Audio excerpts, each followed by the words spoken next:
नमस्कार, जय भीम. मी रसिका दाभाडे, दैनिक बहुजनची संपादिका. बहुजन यूट्यूब चॅनलमध्ये सर्वांचं स्वागत आहे. देशातील सगळ्यात मोठे राज्य दुसऱ्या नंबरचे महाराष्ट्र. उत्तर प्रदेशनंतर महाराष्ट्राचा दुसरा नंबर लागतो. या वेळेस BJPला महाराष्ट्रामधून एकही असा उमेदवार मिळत नाही आहे की जो BJPला म्हणजे चांगला असा उमेदवार मिळत नाही आहे की जो BJPला जिंकण्यासाठी मदत करू शकेल. त्यामुळे त्यांनी film star चित्रपटसृष्टीमधून Madhuri Dixit, Abhishek Bachchan, Jackie Shroff, Akshay Kumar यांना अप्रोच केला आहे. पण आताची सध्याची जी परिस्थिती, सत्य परिस्थिती पाहता या सगळ्यांनी नकार दिलेला आहे. मोदीच्या रथमध्ये कुणी सवार व्हायला तयार नाही आहेत. महाराष्ट्रामध्ये चंद्रपूर जिल्ह्यामध्ये मोदी जेव्हा आता इलेक्शनच्या याच्यासाठी सभेसाठी आले होते, तेव्हा मोदी म्हणतात, मी यावेळेस सगळ्या पोलिंग बूथचे रेकॉर्ड तोडणार. मोदी म्हणतात की आम्ही पूर्ण पोलिंग बूथ जिंकणार. जेव्हा सगळ्या स्टेटमधनं मोदींचे असे रिझल्ट चालू आहे, सगळ्या स्टेटमध्ये काही ना काही म्हणजे जनता त्यांच्याबद्दल तीव्र राग करत आहे, तरीही मोदी म्हणतात आम्ही तिसऱ्यांदा मी जिंकून येणार. आता बघूया, असा प्रश्न पडत आहे की 272 सीट प्लस हे कसं काय होते, ते आपण एका व्हिडिओद्वारे तुम्हाला माहिती पडेल. तसंच नागपूरमधनं नितीन गडकरी हे स्ट्रॉंग उमेदवार असूनही त्यांना यावेळेस त्यांचा विजय म्हणजे धोक्यात येण्याची म्हणजे शक्यता दिसत आहे. त्यानंतर आपण दुसरा एक व्हिडिओ आमचा BJPचा प्रचार करण्यासाठी अरुण गोविल, जे रामायण सिरियलमध्ये भगवान रामाची भूमिका निभावणारे होते, ते BJPच्या प्रचारासाठी मेरठमध्ये गेल्या दरम्यान जनतेचा इतका आक्रोश होता की त्यांना तिथनं परत त्यांचा रथ तिथे चढवला आणि त्यांना परत जाण्यासाठी भाग पाडलं. त्यांनी म्हटलं की तुम्ही इतके वर्ष काय केलं, त्या कार्याकडचा आम्हाला हिशोब द्या आणि तुम्ही इथनं परत जा, असे नारे त्यांनी घोषणा तिथनं चालू केल्या. आमचं तात्पर्य हाच आहे की जनतेला म्हणजे या सरकारविरुद्ध किती आक्रोश आहे, किती तीव्र राग आहे की ते प्रचारसुद्धा आता येत्या लोकसभा इलेक्शनमध्ये ते प्रचारसुद्धा पण करू देणं नाही चाहत. अशा प्रकारे हे दोन्ही व्हिडिओ आम्ही तुम्हाला दाखवत आहे, बघूया. आज महाराष्ट्र, जी हाँ, यूपी के बाद, उत्तर प्रदेश के बाद सबसे बड़े राज्य महाराष्ट्र में बीजेपी की दाल वाकई बहुत पतली है और इतनी पतली है कि बीजेपी को वहां मजबूत उम्मीदवार नहीं मिल रहे, स्ट्रांग कैंडिडेट्स नहीं मिल रहे. और हाल ये है, जैसा कि जानकार बताते हैं, कि पिछले दिनों में कई फिल्म स्टार्स को पार्टी ने अप्रोच किया, जिसमें माधुरी दीक्षित हैं, जिसमें अभिषेक बच्चन हैं, जैकी श्रॉफ हैं, बीजेपी के पोस्टर बॉय रहे अक्षय कुमार हैं, लंबी फेहरिस्त है. इनको अप्रोच किया कि आप आइए. बीजेपी ने जहां पलके बिछाने की कोशिश की, सच्चाई ये है कि कोई भी फिल्म स्टार आज की तारीख में मोदी के रथ पर बैठना नहीं चाहता है. जी हाँ, 2024 के फाइनल में मोदी के रथ पर सवार नहीं होना चाहता है.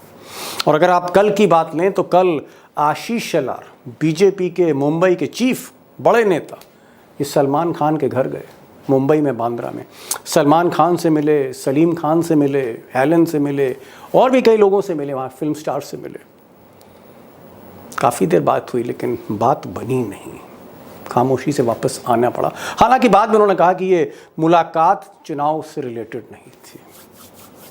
सच्चाई ये भी है कि फिल्म स्टार तो छोड़ दीजिए, जो बीजेपी के सबसे बड़े नेता हैं महाराष्ट्र में, नितिन गडकरी, और जो नागपुर की सीट से चुनाव लड़ रहे हैं, और नागपुर की सीट जो सबसे सेफेस्ट सीट मानी जा रही है, नितिन गडकरी की भी सीट लोग कह रहे हैं फंसती जा रही है. और आज उन्हें योगी आदित्यनाथ को बुलाना पड़ा नागपुर. जी हाँ, योगी आदित्यनाथ को बुलाना पड़ा. तो ये हाल गडकरी साहब का है, the tallest leader of BJP in Maharashtra.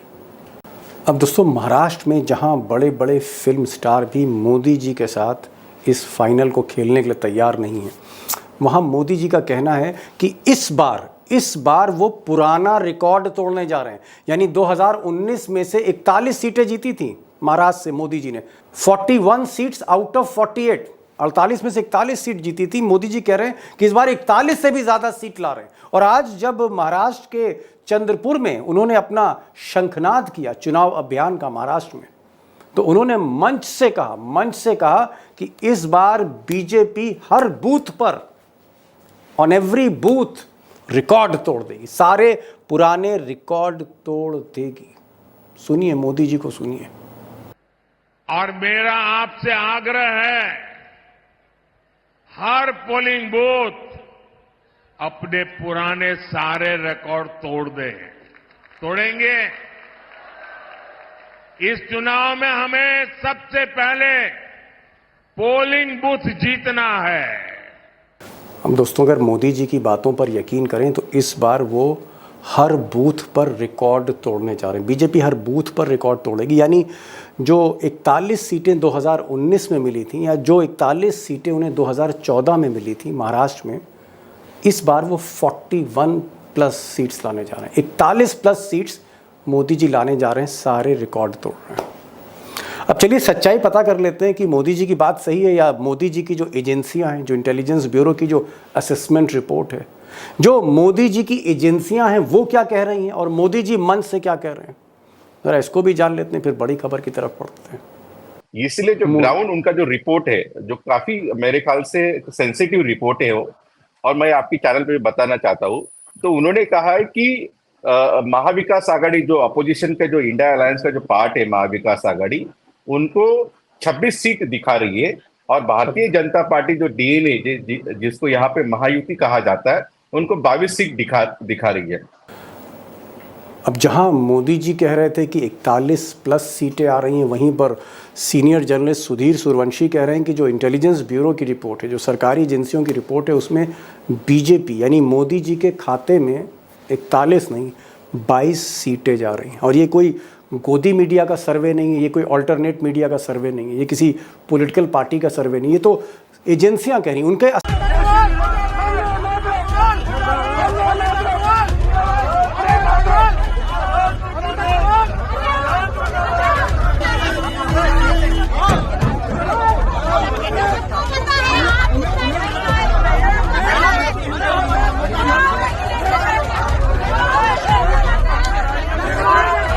Ramayan में भगवान राम का किरदार निभाने वाले अरुण गोविल के बारे में कौन नहीं जानता है? हर कोई जानता है, हर कोई उनको जानता है, भले ही उनका असल नाम अरुण गोविल लोगों ने अब जाना हो इस चुनाव में, लेकिन उनका चेहरा तो हर कोई पहचानता है। जी हां, भाजपा ने इस लोकसभा चुनाव में टीवी के राम यानी कि रामायण सीरियल में राम का किरदार निभाने वाले अरुण गोविल को मेरठ से बीजेपी ने टिकट दिया है। बीजेपी ने सोचा था कि टीवी के राम को जनता के सामने उतार कर चुनाव जीता जा सकता है, लेकिन ऐसा होता दिख नहीं रहा है। ये चुनाव अरुण गोविल के लिए आसान नहीं होने वाला है। जिस टीवी के राम को जनता ने खूब प्यार दिया, बिना टीवी पर उनको देखे किसी का दिन नहीं कटता था, आज जब वो राजनीति में आए, बीजेपी ने उनको टिकट दिया तो उनका जनता जमकर विरोध कर रही है। वही जनता जिसने टीवी के राम को प्यार दिया, दुलार दिया, लेकिन राजनीति में जब वो आए तो जनता ये चीज शायद पसंद नहीं कर पा रही है। जी हाँ, बता दें कि अरुण गोविल जो कि बीजेपी के मेरठ से प्रत्याशी हैं, वो रोड शो कर रहे थे और इस दौरान उनका जमकर विरोध किया गया। और सिर्फ विरोध ही नहीं, जनता ने मुर्दाबाद के नारे भी खूब लगाए और जिस प्रचार रथ पर सवार होकर अरुण गोविल जा रहे थे, उसे लोगों ने घेर लिया और जबरन रथ को रोक लिया। चुनाव बहिष्कार की पोस्टर लेकर लोग रथ के आगे अड़ गए। लोगों ने खूब हंगामा किया और चुनाव बहिष्कार के पोस्टर भी चस्पा कर दिए।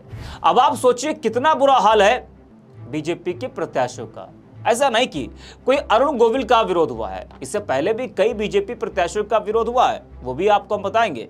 आपको बता दें कि मेरठ के पल्लवपुरम इलाके में अरुण गोविल जनसंपर्क अभियान करने पहुंचे थे और जैसे ही उनका काफिला आगे बढ़ा, वैसे ही चुनाव बहिष्कार के पोस्टर लेकर इलाके के लोग सामने आ गए। इनमें महिलाएं भी शामिल थी।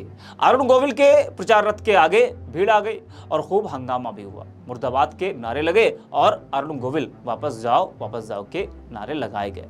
नेहमीप्रमाणे आपण बुद्धा या सिरियलमधनं एक असा प्रसंग दाखवत असतो बुद्धकालीन। शत्रू यांनी सोमदंड जे पंडित विद्वान होते आणि भगवान बुद्ध यांच्यामध्ये शास्त्र करून भगवान बुद्धांना पराजित करण्याचा प्रयत्न केला, पण सोमदंड हे भगवान बुद्धाच्या शरणी गेले, संघामध्ये सामील झाले, त्यामुळे अजातशत्रूला त्यांचा तीव्र राग होता। ते सोमदंड जेव्हा अजातशत्रूला भेटायला येतात ते त्यांच्यामध्ये जो संवाद होतो तेव्हा ते म्हणतात की ज्यांनी स्वतःवर विजय मिळवला त्यांनी पूर्ण ब्रह्मांडावर विजय मिळवला। तेव्हा तो त्या दोघांमधला जो संवाद आहे तो बघूया आपण बुद्धा या सिरियलमधनं। आइए मगध के शिरोमणि परम ज्ञानी ब्राह्मण जो अब भिक्षु बन गए हैं। बड़ा खेद हुआ आपका ये परिवर्तन देख। महाराज, यदि आप मेरी दीक्षा से क्रोधित हैं तो मुझे भी खेद है। उतना खेद नहीं जितना हमें है। आपने अपनी पूरी ब्राह्मण जाति को, मगध को हमें लज्जित किया है और हमारे जले पे नमक छिड़कने के लिए उस बुद्ध के अनुयायी बन गए हैं आप। बुद्ध के सामने शीश अनायास ही झुक जाता है। आपने मगध नरेश के सम्मान के शीश को झुकाया है और अब आपके शीश पर मगध की जवाबदेही बनती। जब मैं बुद्ध से विवाद करने आया तो मैं ज्ञान के अहंकार में था, और जब मैंने बुद्ध का तेज देखा तो मेरे अहंकार का शीश टूट गया। और अपमान हुआ हमारा। हमने आपको बुद्ध को पराजित करने के लिए बुलाया था, पर आप ही बुद्ध से पराजित हो गए। महाराज, मैं संघ की शरण में इसलिए नहीं आया कि मैं आपका, जाति का, धर्म का अपमान करूं, किंतु मैं संघ की शरण में इसलिए आया हूं महाराज कि मैं जीवन में कभी परम धर्म के किसी मार्ग को पा सकूं, सुख दुख से परे शांति के मार्ग पर। तो दुख से परे जा रहे हैं, अपने कर्मों के दंड को भुगते बिना। महाराज, आप जैसा उचित समझें करें। सागर के गर्भ में समाहित पृथ्वी पर जब हम विजय प्राप्त करते हैं तो हमारी तृष्णा और बढ़ जाती है, और सागर से परे की पृथ्वी को भी जीतना चाहते हैं।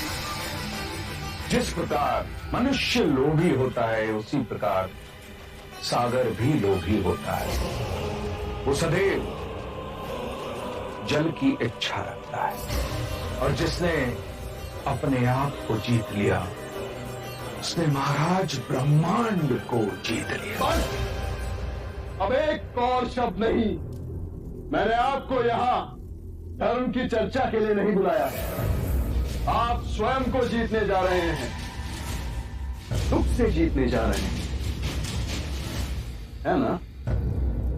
तो देखें कि आप दुख पर विजय पा सके। ले आओ।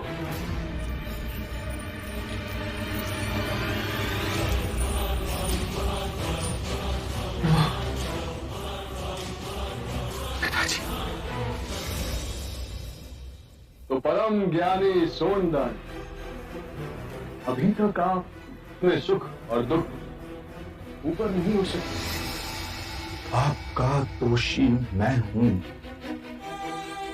तो फिर मेरे माता पिता को क्यों दंड दे रहे हो? आपके बुद्ध कहते हैं कि हम सब परस्पर जुड़े हुए हैं, तो दंड आप पाए या आपके माता पिता। अंतर क्या है? हम तो केवल ये देखना चाहते हैं कि दंड का अधिक प्रभाव कहां पड़ता है। मुझे क्षमा कर दे। पुत्र, तुम जी छोटा न करना। तुम जिस पथ पर चले हो उसे सिद्ध हो गया है कि ब्राह्मण वही है जिसे परम ज्ञान प्राप्त करने की सच्ची लगन है। हमारा आशीष सदैव तुम्हारे साथ है। ले जाओ इन्हें।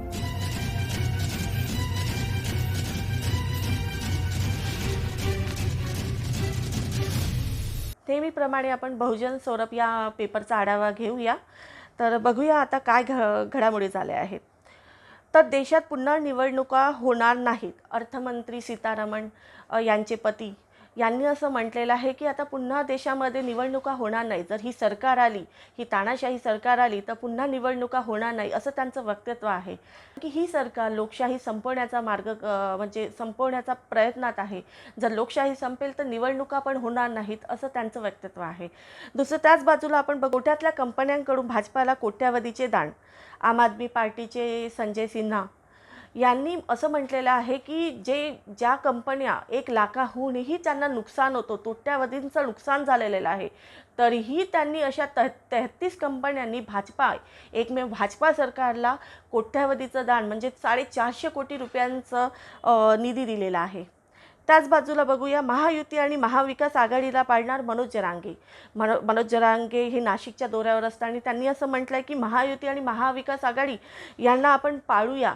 आपल्या मराठा आरक्षणासाठी ते त्यांनी प्रयत्न चालू होतं त्यांच्या आरक्षणाबद्दल, पण आता त्यांनी त्या दोन्ही यांच्यावरती तीव्र राग व्यक्त केला आहे. त्यांनी ते म्हणून म्हणतात की आपण यांना म्हणजे यावेळेस आपण यांना निवडून नाही द्यायचं बा. त्याच बाजूला आपण बघूया मोदीच्या रोड शो दरम्यान स्टेज कोसळला, 4 जण जखमी.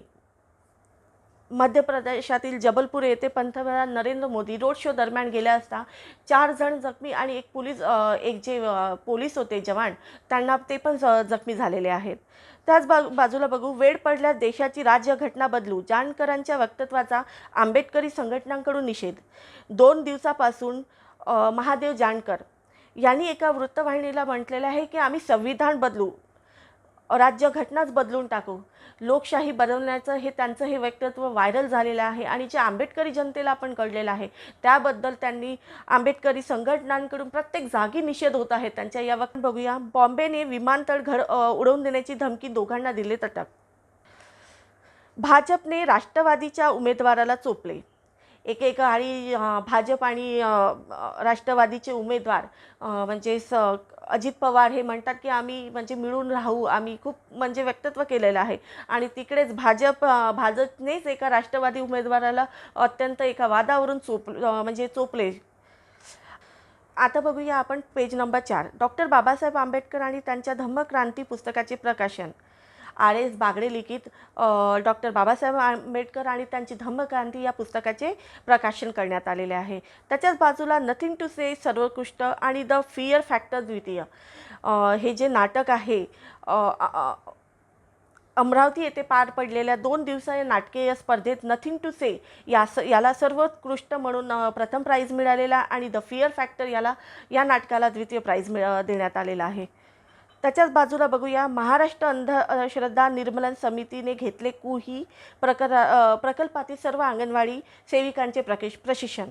महाराष्ट्र जे अंधश्रद्धा निर्मूलन समिती आहे त्यांनी पूर्ण जे अंगणवाडी आहे त्यांना एकत्र करून या कुही या प्रकल्पातील सगळ्या अंगणवाडी सेविकांचे सेविकांना प्रशिक्षण देण्याचं कार्य केलेलं आहे. त्याच्याच बाजूला आपण बघूया देवाणप्रिय चक्रवर्ती सम्राट अशोक दायदा जगात मात्र एकच होता. जगामध्ये सगळ्यात आणि जगात झालेल्या प्रमुख सम्राटापैकी फक्त अशोक सम्राट हे एकच इतिहासामध्ये नाव गाजत असते, हे असं धम्मपाल यांनी म्हटलेलं आहे. त्याच्याच बाजूला सुजी म्हणते कोण खासदार लोकसभा काय असते. गडचिरोलीच्या दुय्यम भागातील भयान वास्तव.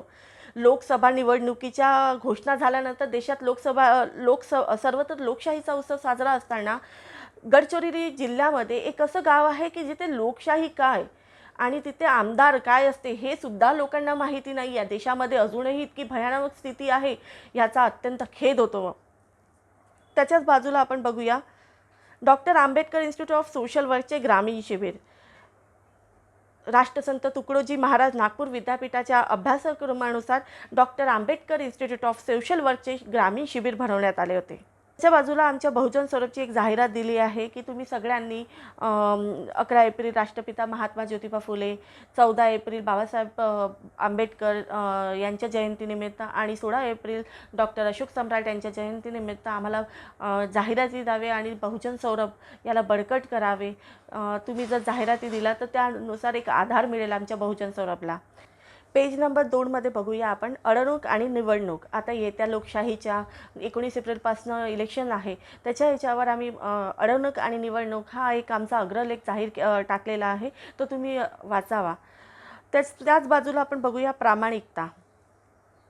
यशासाठी फार काही करावं लागत नाही, कर्तृत्वाने ते घडवून आणावं लागते. प्रामाणिकता, आपल्या कर्तव्यामध्ये प्रामाणिकता असावी लागते. आपल्याला कंटिन्यू कार्य करत राहावं लागते. ज्यांना यश मिळते ते ते कार्य काही वेगळं खूप काही करत नाही. जे कार्य जे नियमित असते त्यालाच थोड्या वेगळ्या पद्धतीने करतात, तेव्हाच त्यांना यश प्राप्त होते. बाजूला आपण बघूया तर प्रकाश आंबेडकर हिरो झाले असते. त्याच्यानंतर आपण बघूया महापंडित राहुल सांस्कृतायन. दर्शनासाठी त्यांनी फार मेहनत घेतलेली आहे. ते म्हणतात की बाबासाहेब आंबेडकरांनी जो बौद्ध धर्म भारतभूमीवर गाडला आहे त्याला तीनवरती बघूया. बौद्धांनी मते कुणाला द्यावी. काल आपण थोडं बघितलेलं आहे. आज त्याचाच भाग म्हणून भाग 2 दिलेला आहे की बौद्धांनी मते कुणाला द्यावी, तो पण तुम्ही वाचावा. त्याच्याच बाजूला लोकशाही की हुकुमशाही निवड करायची आहे. आता आपण येत्या 19 एप्रिलला मतदान आहे. लोकशाहीच्या पार्श्वभूमीवर आपण विचार करायला पाहिजे की आपण लोकशाहीला निवडून द्यायचं आहे की हुकुमशाहीला. आताची जे सरकार आहे ती अत्यंत तानाशाही हुकुमशाही सरकार आहे. आता आपण बघतच आहोत या सरकारने काय काय केलेलं आहे, त्यांचा कार्यभार कसा आहे, ती कशी प्रत्येकांना दडपण्याच्या मागे लागलेली आहे. तर आपण येत्या 19 तारखेला आपण मतदान करताना हा विचार ठेवायचा की लोकशाहीला आपण संपुष्टात म्हणजे पुढे नेण्याचा प्रयत्न करायचा की हुकुमशाही पुढे आणण्याचा. तशी ही सरकार आपल्या लोकशाहीला नष्ट करण्याच्या मागे लागलेले आहे. तो एक आम्ही टाकलेला आहे अग्रलेख. समाज क्रांतीचे कर्णधार राजाभाऊ खोब्रागडे हे यांच्याबद्दल आम्ही माहिती दिलेली आहे, तो तुम्ही वाचा म्हणेन. पद्मभूषण महापंडित राहुल सांस्कृतायन आपण आताच यांच्याबद्दल बघितलं की यांचे बरेचसे लेख आहेत. त्यांनी बौद्ध दर्शनाचं किती जतन करून ठेवलेलं आहे. त्यांनी खूप सारे लेख लिहिलेले आहेत. त्यांच्याबद्दल आपण त्यांना इवन पद्मभूषणनी सन्मानित केलेले आहे. हा लेख खूप चांगला आहे, तुम्ही सगळ्यांनी नीट आवर्जून वाचावा. अशा प्रकारे आपण 4ही पेजचा आढावा घेतलेला आहे. आमचा व्हिडिओ जर तुम्हाला आवडला असेल तर लाईक करा, फॉरवर्ड करा, सबस्क्राईब करा आणि जास्तीत जास्त लोकांना याबद्दल माहिती द्या. एवढंच बोलते आणि थांबते. उद्याला भेटूया. जय भीम.